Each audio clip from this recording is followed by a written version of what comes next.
কলকাতার একটি প্রসিদ্ধ কালী মন্দির এবং ৫১ শক্তিপীঠের অন্যতম হিন্দু তীর্থক্ষেত্র।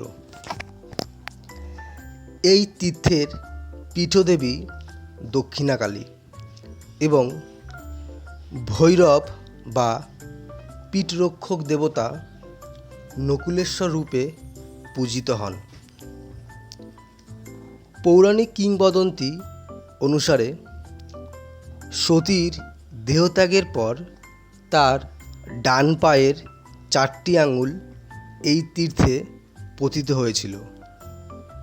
পুরাণ মতে এই স্থান বারাণসীর সমতুল্য।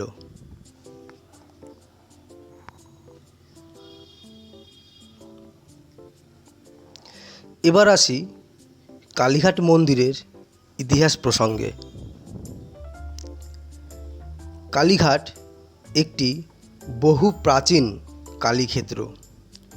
গবেষকদের মতে কালীক্ষেত্র বা কালীঘাট কথাটি থেকে কলকাতা নামক উদ্ভব।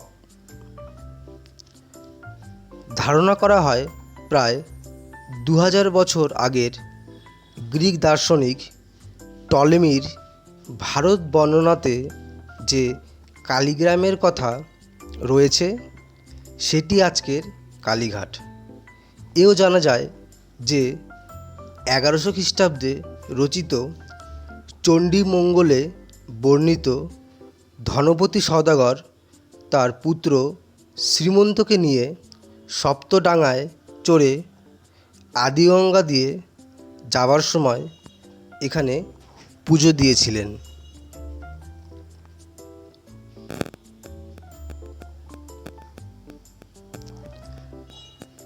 কালীঘাট কালী মন্দিরের কোষ্ঠী পাথরের কালী মূর্তিটি অভিনব রীতিতে নির্মিত। মায়ের মাথা সোনার মুকুটে শোভিত, রয়েছে সোনার তৈরি লম্বা জিভ যেটি গড়িয়ে দিয়েছিলেন পাইকপাড়ার রাজা ইন্দ্রচন্দ্র সিংহ, এবং রূপোর তৈরি ৪টি হাত যা তৈরি করে দিয়েছিলেন খিদিরপুরের গোকুলচন্দ্র ঘোষাল। সেই হাত পরে সোনার করে দিয়েছিলেন কালীচরণ মল্লিক। ১০৮ সোনা মুন্ডুমালা দান করেছিলেন ১৭৬৫ সালে পাতিয়ালার মহারাজ রাজা নবকৃষ্ণ। মায়ের পদতলে রয়েছেন ১ মণ ওজনের রূপোর শিব। পেছনে রয়েছে ২৫ কেজি রূপোর তৈরি নকশা করা চালচিত্র। উপরের বাম হাতে আছে ২ কেজি ওজনের সোনার খড়গ। নিচের বাম হাতে আছে একটি সোনার মুন্ডু। ডান দিকের ২ হাতে আছে বর ও অভয় মুদ্রা।